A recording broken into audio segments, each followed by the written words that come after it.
फक्त मराठी यूट्यूब चॅनलला सबस्क्राईब करा आणि आमचे लेटेस्ट व्हिडिओज पाहण्यासाठी बेल आयकॉनवर क्लिक करा. लेटेस्ट अपडेट्ससाठी आमचा इंस्टाग्राम, ट्विटर आणि फेसबुक हँडल्सना फॉलो करा.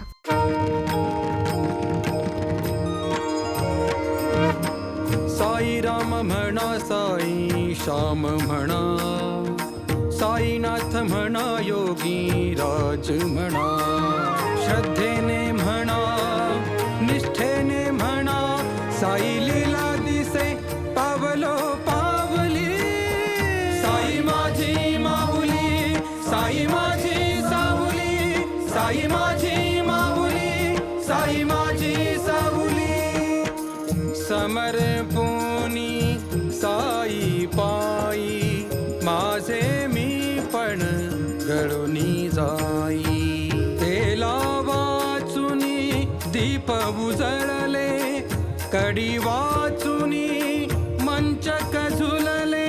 योगाची माया, भक्तीची काया, उदीची किमया, साई माऊली.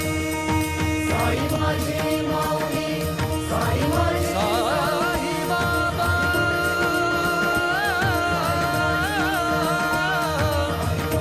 साई बाबा, साई बाबा.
नायक राजाधिराज योगिराज परब्रह्म श्री सच्चिदानंद सद्गुरु साईनाथ महाराज की जय. ओम साईराम. आम्हा सर्व साई भक्तांसाठी तारक मंत्र असलेला, सर्व भक्तांचा आधार असलेला हा ओम श्री साईनाथाय नमः हा मंत्र एक नवीन ऊर्जा शक्ती घेऊन येतो. जीवन जगण्याची नवीन उमेद आम्हाला देतो. रोज आम्हाला साई भगवंताच्या विविध रूपाचं दर्शन घडवतो. श्री साई वचनामृत या कार्यक्रमात मी दिलीप पवार तुम्हा सर्वांचे मनापासून हार्दिक स्वागत करतो. श्री साईबाबांची 11 वचनं अध्यात्माचा हा एक फार मोठा गूढ गहन असा साठा आहे. मानवी जीवाला किंवा जीवात्म्याला आपला जी योग योनी समजली जाते, म्हणजे आपला उद्धार करण्याची क्षमता ज्याच्यामध्ये आहे, असे जे जीवात्मे आहेत, मुमुक्षु जीवात्मे, अध्यात्म मार्गावर काही प्रगती करायची ज्यांना इच्छा आहे, त्यांच्यासाठी ही बाबांची 11 वचनं म्हणजे एक पर्वणी आहे. एक पर्वणी आहे, नवा संजीवनी आहे. साईबाबांच्या या अमृतवाणीमध्ये, अमृत वचनामध्ये ब्रह्मांडांची अनेक रहस्य दडलेली आहेत. जीवनाच्या बहुतेक सर्वांगाने सर्व पैलूला स्पर्श करून जाणारी ही 11 वचनं आहेत. असं म्हटलं तर वावगं होऊ नये, अतिशयोक्ती ठरू नये. त्याचं कारण असं की जीवनाचा असा कोणताही विषय नाही ज्याचा परामर्श किंवा ज्याचा मागोवा या वचनामधून घेतलेला नाही आहे. या साई अमृत वचनामध्ये अनेक विषय विविध अंगाने आलेली आहेत. विविध पैलूचं दर्शन त्यात आपल्याला घडतं. अशा या अथांग विषयांचा मागोवा घेण्याचा आपण एक अल्पसा प्रयत्न, छोटासा प्रयत्न या मालिकेमधून करणार आहोत. चला तर मग सुरू करूया श्री साई वचनामृतांची, अर्थात श्री साईबाबांच्या 11 वचनांची ही पुष्पमालिका. पुष्प 8. तुमचा मी भार वाहीन सर्वथा, नवे हे अन्यथा वचन माझे. तुमचा मी भार वाहीन सर्वथा, अतिशय सगळ्यात मोठं असं अभयदान या 8व्या वचनामधून बाबांनी आपल्याला दिलेलं आहे. 7व्या वचनावर चिंतन करताना भक्तीविषयीचा विचार सांगून झाला. भक्तीचं दृश्य स्वरूप, भक्तीचा आविष्कार म्हणजे सेवा, आणि सेवेचा अर्थ तो आपल्याला कळला. भक्तीचं स्वरूप कळलं. भक्तीचं दृश्य स्वरूप आहे, जो व्यक्त स्वरूप आहे, ती म्हणजे सेवा. हे कळलं म्हणजे भक्ती मार्गातला तुम्ही सर्टिफाईड ऑथराइज्ड पदवीधर झालात. आता फक्त एकच आहे, तुम्ही तुमच्या आराधनेने, उपासनेने, कष्टाने ही योग्यता आपल्या अंगी बाळगली, आणली. परंतु या भक्तीचा स्वीकार बाबांनी केला पाहिजे ना. बाबांनी एकदा आपल्या चरणाशी आश्रय दिला की मग या भक्तीला खरं म्हणजे ती फुलून उठेल, उमलून उठेल, आणि एक प्रकारचं एक उठाव किंवा त्याला एक गुरु आश्रय प्राप्त होईल. गुरु आश्रय प्राप्त होईल. जे भक्तीचा पुढचा प्रवास आता सुरू होतो. आपल्या भावाने व आपल्या सेवेने बाबांच्या चरणाशी स्वतःला सिद्ध करायचं आहे. हे सिद्ध करणं हे फार महत्त्वाचं आहे. आणि हे सिद्ध करत असताना बऱ्याच प्रकारचे आपल्याला पेशन्स, सबुरी आणि श्रद्धा, दृढ श्रद्धा ह्या ठेवणं महत्त्वाचं ठरतं. म्हणून बाबांची जे 2 ब्रह्मवेद वाक्य आहेत, श्रद्धा रखो और सबुरी रखो, या श्रद्धा आणि सबुरीच्या अनुषंगाने आपण हा 8वा वचन आता आपण बघणार आहोत. आता हा सेवा कालखंड आहे ना, म्हणजे आपण बाबांची भक्त होण्याच्यासाठी जी काही प्रयत्न करतो, त्याच्या योग्यतेचा बनण्यासाठी जे काही आपण सायास करतो, प्रयास करतो, तो कालखंड किती मोठा असेल, किती छोटा असेल, याचं काही गणित नाही. परंतु हे कशावर अवलंबून आहे? 2 घटकावर अवलंबून आहे. आपल्या प्रारब्ध कर्मभोगावर आणि बाबांच्या अकारण कारुण्यावर, मर्सी विदाउट एनी रिझन, परमेश्वराकडे नाही आहे बरं हा गुण. हे वरदान फक्त सद्गुरु तत्वाला प्राप्त झालेलं आहे. समोरचा माणूस, तो जीवात्मा, तो त्या योग्यतेचा आहे की नाही हे न बघताही त्याला वरदान देण्याचं जे मोठं मन, क्षमाभाव, दयाभाव, कारुण्यभाव, हे फक्त सद्गुरु तत्वाजवळ असतं. देव ज्याच्या अस्तित्वामधून सद्गुरु तत्व निर्माण झालं, त्यांना सुद्धा हा अधिकार प्राप्त नाही आहे. सद्गुरु तत्वच मुळी ब्रह्मा विष्णू महेश यांची उत्पत्ती, स्थिती आणि लय याचा मिलाप होऊन सद्गुरु तत्व निर्माण झालं आहे. सर्व प्राणी मात्राची उद्धार करण्याची जी सामर्थ्य शक्ती आहे ती सद्गुरूच्या ठाई एकवटलेली आहे. आपण सर्वसामान्य जीवात्मे आहोत. या दोन्ही घटकावर आपलं नियंत्रण असू शकत नाही. आपलं प्रारब्ध कर्म आतापर्यंत जे आलं आहे, म्हणजे हा जन्म घेताना जे ओपनिंग बॅलन्स, जो ओपनिंग अकाउंट घेऊन आलं आहे, ते आपले प्रारब्ध कर्म भोग आहेत आणि पूर्ण आयुष्य आपल्याला त्या चाकोरीतून घालवायचं आहे. मग हा काळ कसा घालवायचा आहे? तर हा काळ घालवायचा आहे भगवंताची सेवा करत, भक्ती करीत राहून. दिस येतील, दिस जातील, हे पण दिवस जातील, आप चांगला काळ येईल, माझे प्रभू, माझे सद्गुरू साईनाथ माझ्यावर कृपा करतील, असं म्हणत सुखा समाधानाने आयुष्य व्यतीत करणं एवढंच आपल्या हातात उरतं. काही फार मोठी स्थित्यंतर आपल्या आयुष्यात या काळात घडत नाहीत. या काळात आपल्याला वाट बघावी लागते, केव्हा माझ्या सद्गुरूंचा माझ्यावर अनुग्रह होईल, केव्हा मला ते अनुग्रहित करतील, केव्हा त्यांची कृपा माझ्यावर होईल. ही जी अवस्था आहे ना, हा ज्वलंत कसोटीचा काळ असतो. ही कसोटी आहे ना, आणि ही सद्गुरुत्व घेत असतात. ह्या किती मोठा आहे आणि किती नाही हे सर्व तुमच्या सहनशीलतेवर अवलंबून असतं. आणि यालाच बाबा म्हणतात सबुरी धरा. तुमचा हा काळ किती मोठा आणि किती छोटा आहे हे कमी जास्त करण्याचं प्रमाणसुद्धा बाबांकडे आहे. ते बाबा करतील. तुमचा उद्धार काल एकदा जवळ आला की तुमचा तो काल बाबांच्या कृपेने तो येणारच आहे. परंतु तोपर्यंतचा काळ हा अधीरतेने घालायचा नाही. बाबा कधी बघताय तुम्ही माझ्याकडे? तुम्हाला दिसत नाहीत का माझे सगळे हाल? असं काही नाही. यालाच बाबा म्हणतायत धीरज रखो. धीरज वो कृपा बरसाहीगा. बाबा कृपा बरसाएंगे, लेकिन आपके पास धीरज रखना चाहिए. आपल्या हातात काय आहे? कसोटीचा काळ आहे. शांतपणे आलेल्या प्रसंगाला समोर जात राहा. एखाद्या माणसाचे समजा दोन्ही हात बांधलेत आणि त्याच्या समोर अधांतरी असा घास लटकतोय. त्या भुकेलेल्या जीवाला खूप भूक लागलेली आहे, पण जोपर्यंत तो घास त्याच्या तोंडात पडत नाही, ती जी अवस्था आहे ती मोठी अधीर अवस्था आहे. घास समोर दिसतोय, तो ते घेता येत नाही आहे. त्यातपर्यंत आपण म्हणजे तोपर्यंत त्याचं ते तोंड जात पण नाही किंवा तो जवळ येत पण नाही.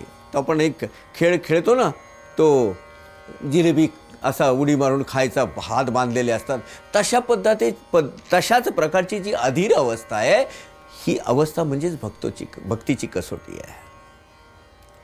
देव हा भक्तीने प्राप्त केला तरी त्याला कायमचा आपलासा करून घेणं आणि किंवा आपलासा करून ठेवणं परमनंट आपल्याकडे, याला परिश्रम करावे लागतात. मिळविणं सोपं आहे, पण टिकवणे कठीण असतं. मिळविणं, प्राप्त करणं सोपं आहे, आणि हे टिकविणं आहे ना, हे टिकवणं, देव आपल्यापाशी परमनंट आपल्या हृदयामध्ये, आपल्या अंतरंगात टिकवून ठेवणं, हे महाखडतर आहे आणि तेवढंच दुस्तर पण आहे, कठीण पण आहे. म्हणून कधी कधी वैतागतो आपण, नको देवराया अंत आता पाहू, अशी म्हणायची वेळ येते. वास्तविक भगवंत कोणाचाही अंत पाहत नाहीत. उलट प्रारब्ध भोग भोगण्यासाठी लागणारे सामर्थ्य आपल्याला सतत प्रदान करतात.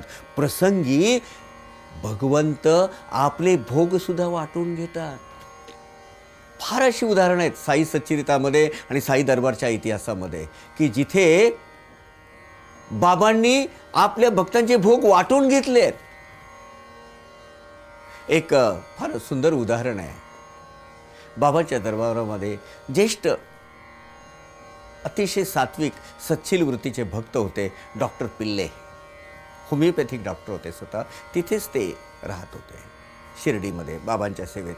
आणि बाबा फार मोठ्या आदरभावाने त्यांना वागवीत असत. भाऊ म्हणत त्यांना, भाऊ म्हणत. डॉक्टर पिल्ले कोणताही न्यायनिवाडा करायचा असेल किंवा काही चर्चा करायची असेल वगैरे तर डॉक्टर पिल्ले हे नेहमी लागायचे. डॉक्टर पिल्लेंना आणखी एक गुण होता त्यांच्यामध्ये, ते फार सुंदर सितार वाजवायचे. संगीताचं चांगलं ज्ञान होतं त्यांना. आणि ध्यानमार्गी माणूस, तपोमार्गी माणूस. ह्या डॉक्टर पिल्लेंना एकदा बघा प्रारब्ध कर्मभोगाने काय झालं, त्या काळी लहानपणी, आता तो रोग म्हणजे नाहीसाच झाला आहे, म्हणजे पृथ्वी तलावर दिसतच नाही आहे, पण आमच्या लहानपणी आम्ही पाहिला आहे बरं तो. मी प्रत्यक्षात पाहिला आहे नारू. साधारणतः एक 50 वर्षापूर्वी हा रोग अगदी सर्वत्र दिसायचा. याचा प्रादुर्भाव, याचा संसर्ग शक्यतो पाण्यातून व्हायचा. अगदी ते काय त्याला म्हणतात, टेपवर असे लांब तंतू असायचे किडे, वळवळ करणारे असे आळ्या टाईप पांढरे. ते पाण्याच्या माध्यमातून आपल्या पायात शिरायचे. शक्यतो घोटा किंवा असे जॉईंट आहेत, त्या जॉईंट ठिकाणी शक्यतो पायाच्या घोट्याजवळच हा जास्त करून पाहायला मिळायचा. हा नारू म्हणजे गँगरीन करणारा.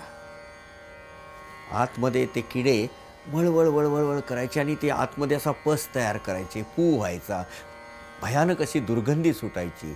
आणि आता तर ते म्हणजे काय ॲम्प्युटच करतात असं जर झालं तर. कारण तो जो पाय सडत गेला आणि त्याचं गँग्रीन सगळीकडे झालं तर म्हणजे इव्हन माणूस दगाफटका पण व्हायचा. मी पाहिलंय स्वतः.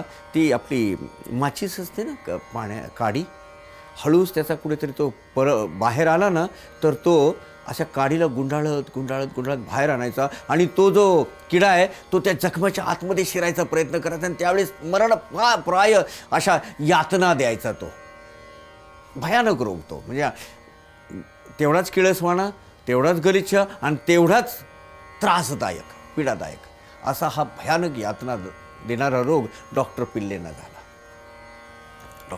पिल्लेंचा पाय एवढा मोठा सुजला, त्यात असं रक्त वगैरे सगळं, नासकं रक्त वगैरे सगळं साठलं.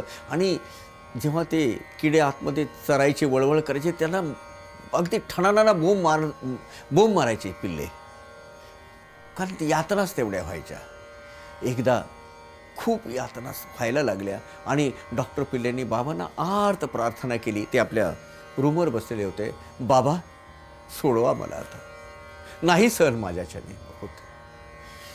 मला माहिती आहे हे माझे प्रारब्ध कर्म भोग आहेत आणि हे भोग भोगण्यासाठी मला पुढचे 10 जन्म मी घ्यायला तयार आहे, पण या जन्मातून माझी सुटका करा तुम्ही, आता नाही सहन होते मला.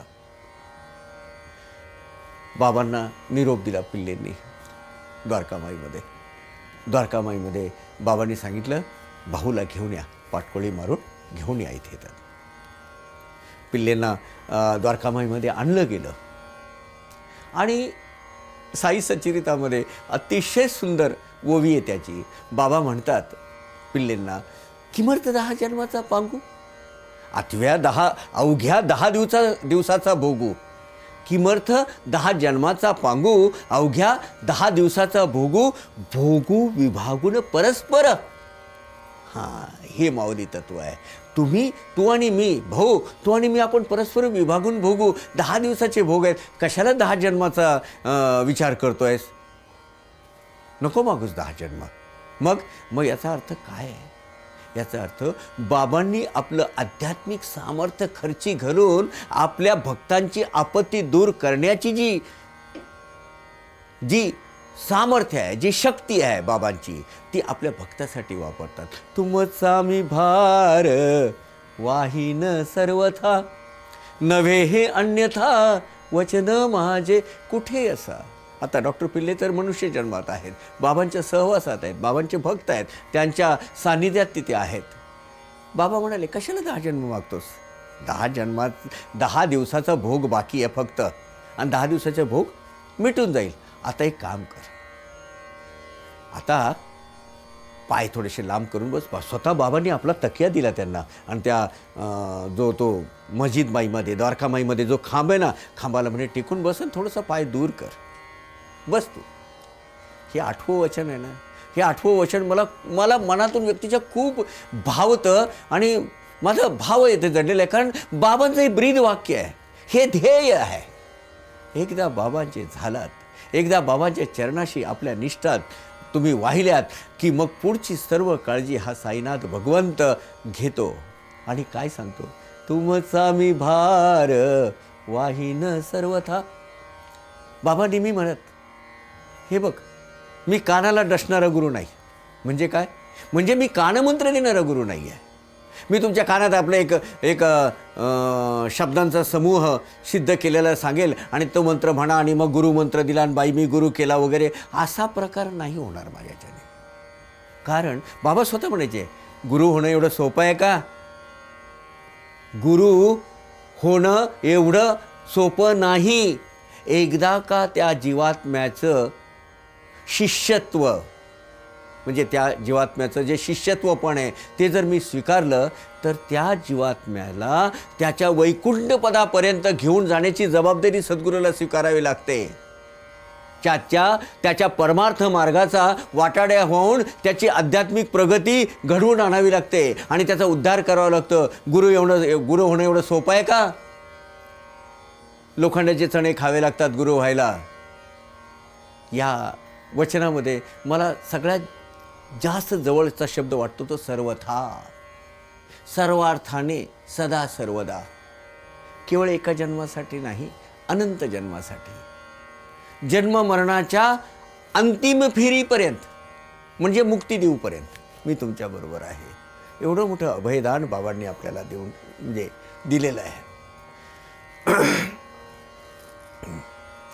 तर पिल्ले, बाबांनी सांगितलं, भाऊ काळजी करू नकोस, थोडेसे पाय लांब करून बस आणि आता एक काऊ येईल, म्हणजे कावळा येईल आणि तो तुझ्या जखमावर चोच मारून जाईल. वेळ आहे संध्याकाळची 7-8 वाजताची. संध्याकाळ झाल्यानंतर काऊ येण्याचा काही प्रश्नच येत नाही. ही एक रूपकात्मक कथा बाबांनी कशी घडवून आणली हे आपण आता बघणार आहोत. ही घटना साधारणतः 1907 सालची आहे. तेव्हा बाबांनी सांगितलं की आता एक कावळा येईल आणि तुझ्या जखमेवर चोच मारून जाईल आणि तुझी सगळी जखम मोकळी होऊन जाईल, तुझी भूक मोकळी होतील, काळजी करू नको. संध्याकाळची वेळ आहे. पाय लांब करून बसलेत. मोठं ते म्हणजे दुर्गंधी सुटलेली आहे त्या, कारण मोठा पाय झालेला आहे. आतमध्ये जखमा आहेत सगळ्या, त्या नारूच्या जखमा, त्यातून भळभळा ते रक्त, नासकं रक्त वगैरे वाहतं आहे. आणि तितक्यात काय झालं, रोजची म्हणजे सायंकाळची सेवा, म्हणजे दिवाबत्ती लावण्याची सेवा करण्यासाठी अब्दुल बाबा, ज्यांना बाबांचा सर्वात जास्त वेळ, जास्त काळ सहवास लाभला, असे अब्दुल बाबा बाबांचे सेवेकरी. ते आले आणि आता मस्जिदमाई एकतर छोटी, तिथे हे पिल्ले, डॉक्टर पिल्ले लांब पाय करून बसलेत. आजूबाजूला जाणारे येणारे आहेतच, सायंकाळची वेळ आहे. ते दिवाबत्ती झाडू मारण्याच्या वगैरे चक्करमध्ये त्या अब्दुलचा पाय न चुकून या जखमेवर पडला आणि अशा मरण प्राय यातना त्या पिल्लेनं झाला. ठणाना बोंब मारली त्यांनी, बोंबलायला लागले आणि ते पाय जिथे पडला तर ती जखमच होती, त्यात ती फुटली आणि त्यातून सगळा रेंदा, तो सगळा तो पू, तो पस सगळा बाहेर पसरला. तिथे खजील झाला अब्दुल आणि तो तिथे निघाला. चुकून झालं होतं त्याच्याकडनं.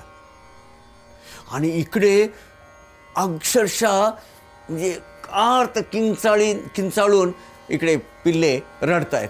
आणि मग त्यांना ते गाणं सुचलं तिथे, रहम कर मेरे हाल पे तू करीम, तेरा नाम है रहमान व रहीम, तू आशिका मददगार है, अशा पद्धतीचे त्या गाणं ते म्हणायला लागले. आणि बाबा हळूच मिश्किलपणे बाकीच्यांना म्हणाले, बघा बरं भाऊ, आता हा लागला गाऊ. बघा आता हा गायला लागलाय. प्रश्न बाबा कशी अलौकिक लीला करून आपल्या भक्तांचं दुःख कसं दूर करतात. आता हा जो कावळा आहे ना, आता ह्या कावळ्याचं एक रहस्य आहे. हे सगळं गाणं गात आहेत, एकीकडे रडतायत, एकीकडे बोलतायत, एकीकडे ते सहन करतायत. आणि मग पिल्ले म्हणाले, बाबा ते सगळं ठीक आहे, आता हे पाय पडलं सगळं झालं, पण तुम्ही म्हणाला ना तो कावळा येणार आहे, चोच मारून जाणार, तो अजून येणार आहे का?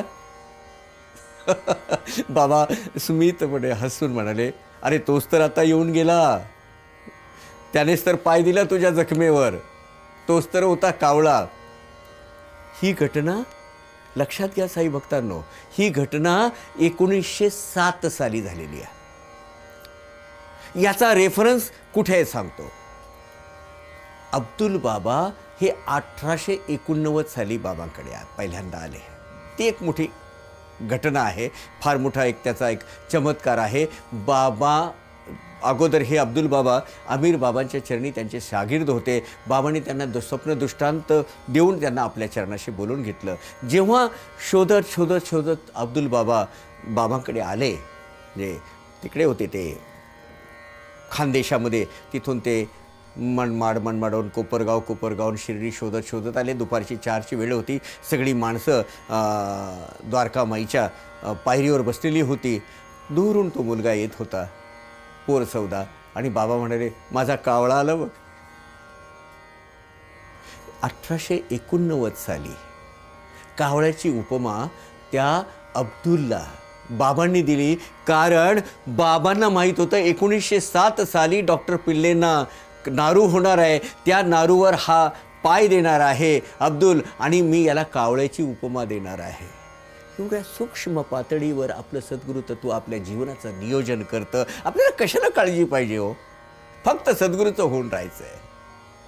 सद्गुरूंचं एकदा झालं, तुम्ही सद्गुरूचं होऊन राहिलात की काही कसल्या प्रकारची कसल्याही अडचणी आपल्याला येत नाहीत.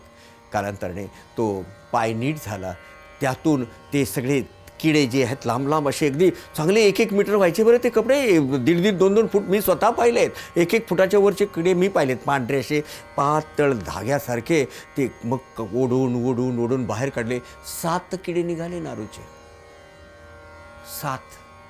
ते कुणाळे. कालांतराने ती जखम व्यवस्थित झाली.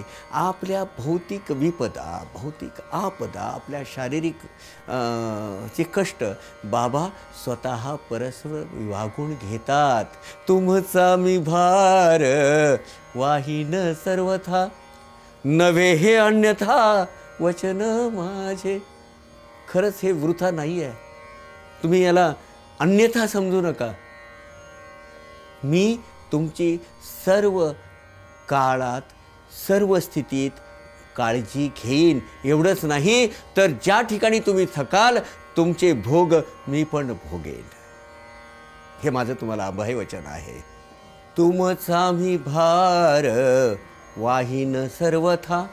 आता सर्वथामध्ये केवळ तुमच्या या जन्मात नव्हे तर तुम्हाला तुमचे आध्यात्मिक प्रगती करत करत कोणत्याही प्रजातीमध्ये कोणत्याही योनीमध्ये तुम्ही जन्म घेतलेला असला तरी मी तुम्हाला वैकुंठपदापर्यंत पोहोचण्याची जबाबदारी मी घेतो आहे. हे बाबांचं अभय वचन आहे. हे 8वं वचन एक टोटल पॅराडाईम शिफ्ट आहे. बाबांनी फार मोठा अध्यात्माचा ठेवा आपल्या हातात दिलेला आहे इथे. याच आशियाची दुसरी एक कथा बाबांच्या अवतार काळात घडलेली आहे. ज्यांच्या बाबतीत ही कथा घडली आहे ती कथा बघा. म्हणजे केवळ प्राणी मात्र, म्हणजे आपण मनुष्य मात्राचाच उद्धार करत नाहीत बाबा. तो जीवात्मा कोणत्याही योनीमध्ये असला तरी त्याचा उद्धार करतात. त्याची द्योतक अशी ही कथा आहे. बाबांचे एक परमभक्त होते सखाराम जोग. तुम्ही शिर्डीला गेलात तर शिर्डीकडून राहत्याला आलात की मध्ये एक साकोरी गाव आहे. तिथे उपासनी महाराजांचा आश्रम आहे. उपासनी महाराजांच्या आश्रमाच्या समोर एकमुखी दत्ताचं मंदिर आहे. त्याच्या समोर या भाऊसाहेब जोगांची समाधी आहे. हे भाऊसाहेब जोग आणि त्यांची धर्मपत्नी ताईसाहेब जोग हे ह्या जव्हार वाडा मोखाडा या ठिकाणी एक्साईज डिपार्टमेंटचे सुपरिटेंडेंट होते. पुढे कालांतराने त्यांनी व्हॉलंटरी रिटायरमेंट घेतली. विरक्ती आली. जे म्हणजे पुत्रप्राप्ती वगैरे काही नव्हती, म्हणजे कसल्याही प्रकारचं संतती नव्हती. दोघेही आपले बाबांच्या सेवेत तिथे जाऊन राहिले होते. बाबांच्या सेवेत शिर्डीला जाऊन राहिले होते. पडेल ते काम करायचं. मेघा गेल्यानंतर 1912 नंतर बाबांच्या तिन्ही वेळेच्या आरतीचा मान या सखाराम जोगांकडे होता. बापूसाहेब जोग म्हणायचे त्यांना, अगदी बाबांच्या महानिर्वाणापर्यंत. असे हे दोघेही पती पत्नी उभयता ऊन वारा पाऊस थंडी कडाक्याचं वादळ काही असलं तरी सकाळी भल्या पाठे उठणार, बाबांची काकड आरती करणार, घरी जाणार, चहा नाश्ता वगैरे करून पुन्हा बाबांच्या सेवेत हजर राहणार.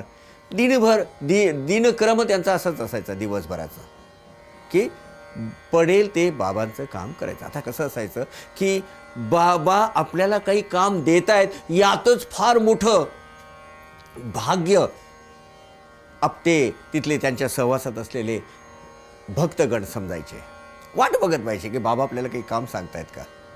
तर ताईबाई जोग एकदा सकाळी आल्या आणि बाबांना विचारलं, बाबा आज माझ्यासाठी काही सेवा आहे का. ते म्हणाले, आहे आहे आहे. तू एक काम कर, घरी जा आणि साजूक तुपातल्या पुरणाच्या पोळ्या तयार कर, चांगल्या 5-7 पोळ्या तयार कर. खूप आनंद झाला ताईबाईंना. अतिशय भावुक शुद्ध अंतकरणाची अशी ही माऊली. लगेच तिला एवढा आनंद झाला, ते म्हणे, हां आता जाते बाबा, घेऊन येते करून. अगं म्हणे, माझं म्हणणं पूर्ण ऐकून घे. घरी जा, साजूक तुपातल्या चांगल्या पुरणाच्या पोळ्या तयार कर आणि वाट बघत बस. दुपारची 12ची जी आरती होईल ना, त्या आरतीच्या वेळेस आरतीची घंटा वाजली की तुझं जे घर आहे त्याचं परसदार म्हणजे पाठीमागचं दार ते उघड. तिथे तुला एक म्हैस दिसेल. त्या म्हशीला त्या पोळ्या तू खाऊ घाल. त्या म्हशीला त्या पोळ्या तू तिला दे. बस म्हणे बाबा, ही सेवा म्हणजे हो, ही सेवा आहे ना. हो. लगेच लगबगीने ताईबाई घरी गेल्या. पुरणाच्या साजूक तुपातल्या छान गावरान तुपातल्या पोळ्या तयार केल्या आणि 12 कधी वाजतायत, कारण 12 वाजण्याचं त्यावेळेस द्योतक कसं होतं, बाबांची दुपारची माध्यान्ह आरती ही 12 वाजता व्हायची आणि त्याचं द्योतक म्हणून, त्याचं एक प्रतीक म्हणून ती घंटा वाजवली जायची द्वारकामाईमध्ये आणि लोकांना कळायचं 12ची आरती होते. जशी इकडे घंटा वाजली, ताईबाईंनी आपलं परसदार उघडलं आणि खरंच एक म्हैस जणू काही तिची वाटच बघते, तिच्याकडे आषाढभूत नजरेने बघते की ही काहीतरी मला खायला देईल. खूप आनंद झाला ताईबाईला. त्यांनी त्या 5-7 पुरणाच्या पोळ्या मोठ्या आवडीने त्यांना त्या म्हशीला खाऊ घातल्या. खाऊन ती खूप तृप्त समाधानाने, एक कृतज्ञतेच्या भावनेने ताईबाईकडे बघायला लागली आणि काही क्षणात तिचा मृत्यू झाला. ती म्हैस पोळ्या खाल्ल्या आणि मृत पावली. इकडे ताईबाईची पाचावर धारण बसली. अरे, मी तर पोळ्या खाऊ घातल्याने ही मेली ना. केवढं मोठं पातक मला आता हे लागलंय आणि मी काहीच केलं नाही. म्हणजे माझी काही विषबाधा वगैरे झाली की काय. आता माझ्यावर काय फार मोठं संकट येणार आहे. या जो म्हशीचा मालक आहे तो येईल, कशामुळे मेली त्याची चौकशी करेल, माझ्यावर पोलीस केस करेल, माझ्यावर फार मोठं संकट आलेलं आहे. आतून पूर्ण खादरून गेल्या ताईबाई. आणि त्यात म्हणे माझे मिस्टर हे असे शीघ्रकोपी भडक माथ्याचे, ते म्हणेल तूच काहीतरी व्यवस्थित केलं नसशील आणि आता काय करायचं. खूप घाबरल्या, अगदी दरदरून घाम सुटला, थरथर कापायला लागल्या आणि तशाच धावत गेल्या. मस्जिदबाईमध्ये आरती संपन्न झालेली होती. बाबा म्हणाले, बाबा बाबा मला वाचवा. अगं काय झालं, मला वाचवा, मी काही नाही केलं. मी बघा ते सगळं तुम्ही सांगितल्याप्रमाणे साजूक तुपातल्या पोळ्या केल्या, त्याला खाऊ घातल्या आणि बघा ना काय झालं. अगं म्हणे काय झालं. म्हणे ती मेली ना. आता किती मोठं पातक. एक तर ब्रह्महत्येचं पाप, वर माझ्यावर फार मोठा आळ येईल की हिनेच काहीतरी हिला खाऊ घातलं आणि त्या खाऊ घातल्यामुळे ती मेली. तिचा तो मालक येईल, पोलीस केस करेल. माझे हे असे तुम्हाला माहिती आहे कसे भडक डोक्याचे आहेत. किती मोठ्या संकटाला माझं निमंत्रण आलं आहे. बाबा मला यातून वाचवा. मी काही केलं नाही. मग याच्यामध्ये मी खाऊन पाहिली होती, ती व्यवस्थित झाली होती ती पोळी आणि असं कसं झालं. बाबा खूप घाबरलेल्या होत्या, रडायला लागल्या. बसल्या तिथे. बाबा मला आता यातून वाचवा.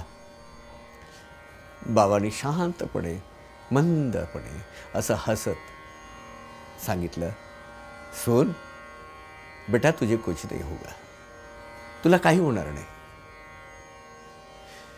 त्या म्हशीचा पुढचा प्रवास, तिचा आज मृत्यू अटळ होता, ती मरणारच होती. तिचा पुढचा प्रवास आज सुरू होणार होता.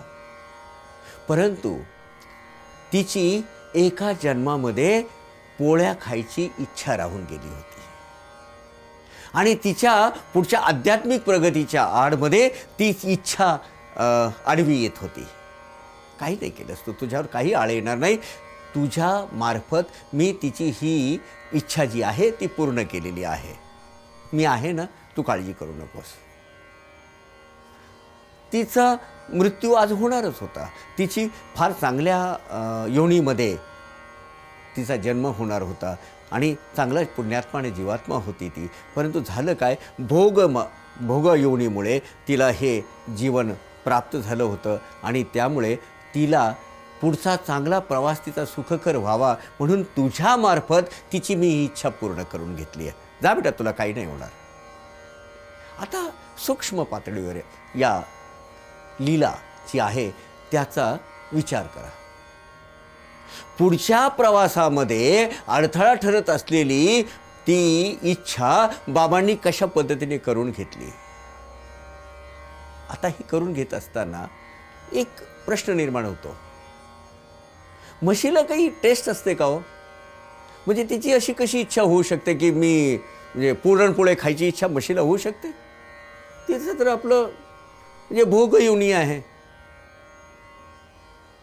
याचाच अर्थ कधीतरी तो जीवात्मा मनुष्य जन्माला होता आणि तिथे मनुष्य जन्मात असताना त्याची ही पुरणपोळ्या खायची तिची जी इच्छा आहे ती पूर्ण अपुरी राहिली होती आणि म्हणून बाबांनी ती अशी करून घेतली.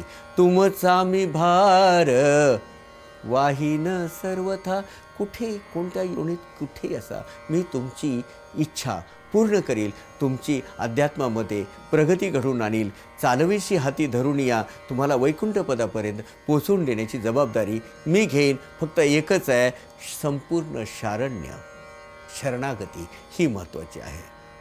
बाबांच्या लाडक्या लेकरांनो, केवळ एका जन्मामध्ये बाबा आपले सांगाती नाही आहेत, जन्मजन्मामध्ये अनंत जन्माचे, जोपर्यंत आपला हा जन्म मरणाचा फेरा हा अकाउंट संपत नाही तोपर्यंत हे सद्गुरू तत्व आपणाला साथ देणार आहे, आपल्याबरोबर असणार आहे, आपला उद्धार करणार आहे. फक्त एवढंच आहे, आपल्याला बाबांचे होऊन राहता आलं पाहिजे, बाबांची कृपा आपल्यावर व्हावी याच्या योग्यतेचं आपल्याला बनवता आलं पाहिजे. आणि त्यासाठीच आपण ह्या वचनांच्या माध्यमातून बाबांची भक्ती दृढीकरण करण्याचा एक छोटासा अल्पसा प्रयत्न करत आहोत.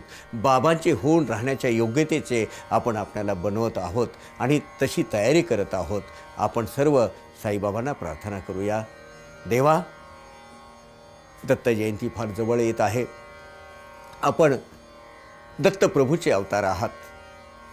आम्हाला अनुग्रहित करा आणि सतत तुमच्या चरणाशी ठेवा देवा. आम्हाला आमचा असाच सांभाळ करा. हे साई माऊली, सतत तुझ्या चरणाशी आम्हाला आसरा दे. हे बोलून आजचं आपलं हे जे पुष्प आहे हे आपण इथे संपूया. ओम साईराम. श्री सच्चिदानंद सद्गुरु साईनाथ महाराज की जय. हरि ओम. बृहस्पते अतियादरजो अरेहाद्यो मदविभादिकरादो मज्जादेको जद्दीदायच्चावसरे तव राजा ततातसमा सुद्रविणन्देहि चित्रम्. गुरुर्ब्रह्मा गुरुर्विष्णु गुरुर्देवो महेश्वरः गुरुः साक्षात् परब्रह्म तस्मै श्री गुरवे नमः. सद्गुरु साईनाथ देवताभ्यो नमः. शिर्डी माझे